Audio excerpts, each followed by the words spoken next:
বন্ধুরা, দৈনিক যুগলের একটা নতুন পর্বে আপনাদের সবাইকে স্বাগত জানাই।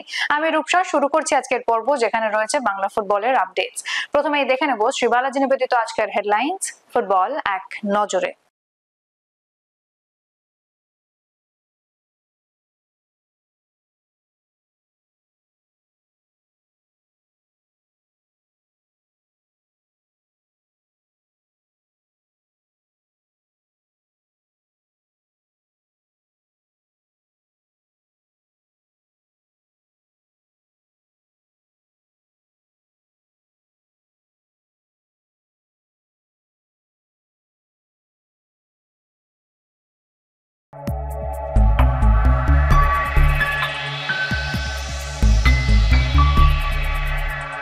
ফাইনালে রেকর্ডের হাতছানি মোহনবাগানের সামনে। গ্রাউন্ডস কমিটির বৈঠক আইএফএ তে। এআইএফএফ লিগ্যাল কমিটিতে চিত্তরঞ্জন।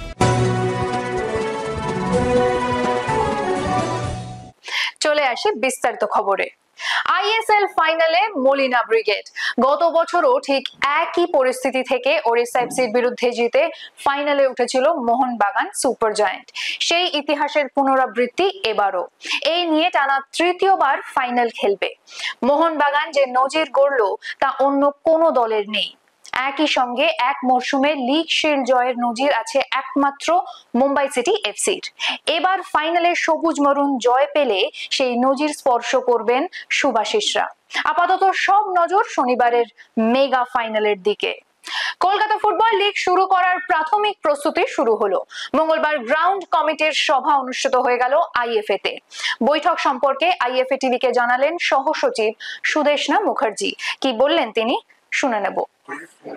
আজকে আইএফএর গ্রাউন্ডস কমিটি যে মিটিং ছিল, তাতে আমাদের সেক্রেটারি প্লাস আমরা যারা অফিস বেরার ছিলাম, তাদের আমাদের যেটা মিলিত সিদ্ধান্ত হয়েছে, এবং গ্রাউন্ডস কমিটির যারা চেয়ারম্যান প্লাস অন্যান্য কমিটি মেম্বার্সরা ছিল, তাতে আমাদের কিছু গ্রাউন্ড আমরা শর্টলিস্টেড করেছি।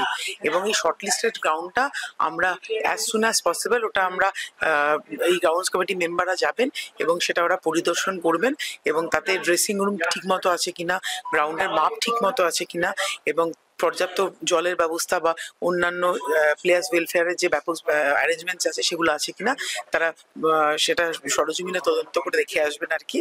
আর তার ক্ষেত্রে সেই ক্ষেত্রে আমরা নিজেরাও বলেছি যে এটার পর সামনের সপ্তাহে আমরা মিটিংয়ে বসবো, এবং তারপরে আমরা বিভিন্ন যে আমাদের গ্রাউন্ডগুলো শর্টলিস্টেড হয়েছে তাদের আমরা ডাকবো, এবং ডাকার পর আমরা সেখানে একটা সবাই মিলে একসাথে ডিসিশন নেবো যে যেটা আমরা কিভাবে চলবে আর কিভাবে আমাদের লিগটা স্টার্ট করবো, যাতে প্রথম থেকেই লিগটা শুরু করতে আমাদের কোনো প্রবলেম না হয়। কারণ জুন মাসের থেকে আমরা শুরু করবো আমাদের কলকাতার সিএফএল, এবং সেখানে যাতে জুনিয়র ডিভিশনগুলো, second division, third division, fifth division, যাতে কোনো অসুবিধা না হয়। কারণ কলকাতার মাঠে একটা বর্ষার পর খেলা বন্ধ হয়ে যাওয়ার প্রবণতা থাকে, যার জন্য বাইরের কিছু মাঠকে আমরা ইউজ করার জন্য চিন্তা ভাবনা করেছি, এবং তার জন্যই আজকে এই মিটিংটা স্পেশাল মিটিংটা করা হয়েছিল, যাতে আমাদের এই কলকাতায় অনেক সময় অনিশ্চয়তা দেখা যায় যে কলকাতা লিগ হবে কি না হবে, গ্রাউন্ড সমস্যা, যে মাঠের সমস্যা তো আছেই আমাদের, একটা এত বড় লিগ চালাতে গেলে তো একটা সমস্যা থেকে যায়, যাতে সেগুলো ঠিক মতো না হয় প্রথম থেকে আমরা পরিকল্পনা নিয়ে নিয়েছি, যাতে আমরা এইভাবে একটা পরিকল্পিতভাবে আমরা সুসংগঠিতভাবে এগোতে পারি। চলে আসি পরের খবরে। সর্বভারতীয় ফুটবল সংস্থা এআইএফএফ এর লিগ্যাল কমিটিতে এলেন বাংলার প্রাক্তন রেফারি চিত্তরঞ্জন দাস মজুমদার। আইএফএ টিভিকে তার কাজ নিয়ে কি জানালেন প্রাক্তন এই রেফারি, একবার শুনে নেব। ডিসিপ্লিনারি কমিটিতে সারা বছর যে ফুটবল মেইনলি আইএসএল আইলিগের উপর ডিপেন্ড করে। অলরেডি আমি প্রথমেই বলি থ্যাঙ্কস টু আইএসএল। আমি আইএফএল নাম বলতে গিয়ে আসতাম, অভিনয় প্রেসিডেন্ট অনেককে বলতে আমি থ্যাঙ্ক দিই আজকে আমাকে সিলেকশন দেওয়ার জন্য। প্রথমত আমরা একটা মিটিং অলরেডি করে ফেলেছি এই দুদিন আগে, আর টেকনিক সামনে আছে।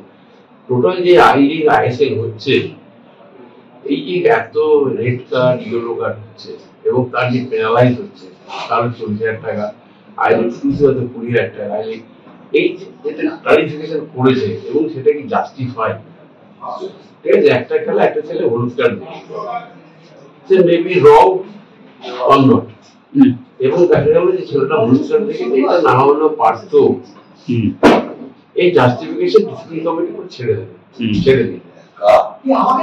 এবং আজকে আইএফএর গ্রাউন্ডস কমিটি যে মিটিং ছিল তাতে আমাদের সেক্রেটারি প্লাস আমরা যারা অফিস বেরার ছিলাম তাদের আমাদের যেটা মিলিত সিদ্ধান্ত হয়েছে এবং গ্রাউন্ডস কমিটির যারা চেয়ারম্যান প্লাস অন্যান্য কমিটি মেম্বার্সরা ছিল তাতে আমাদের কিছু গ্রাউন্ড আমরা শর্টলিস্টেড করেছি এবং এই শর্টলিস্টেড গ্রাউন্ডটা আমরা অ্যাজ সুন অ্যাজ পসিবল ওটা আমরা এই গ্রাউন্ডস কমিটি মেম্বাররা যাবেন এবং সেটা ওরা পরিদর্শন করবেন এবং তাতে ড্রেসিং রুম ঠিকমতো আছে কিনা, গ্রাউন্ডের মাপ ঠিকমতো আছে কিনা এবং পর্যাপ্ত জলের ব্যবস্থা বা অন্যান্য প্লেয়ার্স ওয়েলফেয়ারের যে ব্যাপক অ্যারেঞ্জমেন্টস আছে সেগুলো আছে কিনা তারা সেটা সরজমিনে তদন্ত করে দেখে আসবেন আর কি।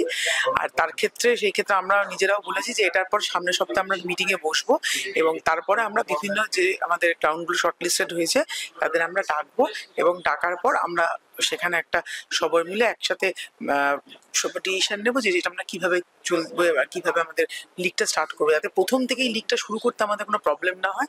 কারণ জুন মাসের থেকে আমরা শুরু করবো আমাদের কলকাতার CFL এবং সেখানে যাতে জুনিয়র ডিভিশনগুলো, second division, third division, fifth division, যাতে কোনো অসুবিধা না হয়। কারণ কলকাতার মাঠে একটা বর্ষার পর খেলা বন্ধ হয়ে যাওয়ার প্রবণতা থাকে, যার জন্য বাইরের কিছু মাঠকে আমরা ইউজ করার জন্য চিন্তা ভাবনা করেছি এবং তার জন্যই আজকে এই মিটিংটা স্পেশাল মিটিংটা করা হয়েছিল, যাতে আমাদের এই কলকাতার অনেক সময় অনিশ্চয়তা দেখা যায় যে কলকাতা লিগ হবে কি না হবে, গ্রাউন্ড সমস্যা, যে মাঠের সমস্যা তো আছেই আমাদের, একটা এত বড় লিগ চালাতে গেলে তো একটা সমস্যা থেকে যায়, যাতে সেগুলো ঠিক মতো না হয় প্রথম থেকে আমরা পরিকল্পনা নিয়ে নিয়েছি, যাতে আমরা এইভাবে একটা পরিকল্পিতভাবে আমরা সুসংগঠিতভাবে এগোতে পারি। এবার সময় একটা ছোট্ট বিরতির, কোথাও যাবেন না, ফিরে আসবো কিছুক্ষণের মধ্যেই।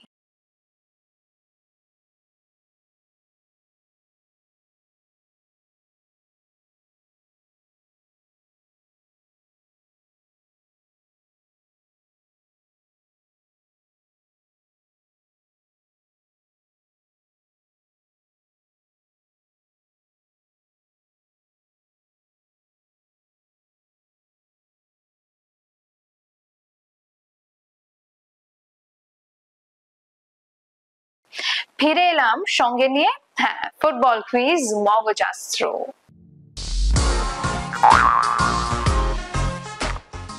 চলুন তাহলে প্রথমেই দেখে নিই গতকালের প্রশ্নের সঠিক উত্তরটি। আমাদের গতকালের প্রশ্নের সঠিক উত্তর হলো ফেডারেশন কাপের পরিবর্তে সুপার কাপ চালু হয়। এই প্রশ্নের সঠিক উত্তর দিয়েছেন ফেসবুক পেজে অর্ণব রয়, আপনাকে ধন্যবাদ। চলে আসি আজকের প্রশ্নে। আগামী শনিবার ISL ফাইনালে মোহনবাগানের প্রতিদ্বন্দ্বী বেঙ্গালুরু FC। আমাদের আজকের প্রশ্ন, বেঙ্গালুরু FC কোন বছর ISL চ্যাম্পিয়ন হয়েছিল? কি উত্তরটা জানা? তাহলে একদম দেরি করবেন না, কমেন্ট বক্সে লিখে ফেলুন। আজকের ভিডিওটি যদি ভালো লেগে থাকে তাহলে ভিডিওটিকে শেয়ার করুন এবং আমাদের ফেসবুক পেজটিকে ফলো করুন। ফুটবলের এমন আরো খবরাখবর পেতে আমাদের ইউটিউব চ্যানেলটিকে সাবস্ক্রাইব করুন এবং বেল আইকনটি প্রেস করুন। আজ তাহলে এখানেই শেষ করছি, আবার দেখা হবে আগামীকাল একটা নতুন পর্ব নিয়ে। শুভরাত্রি।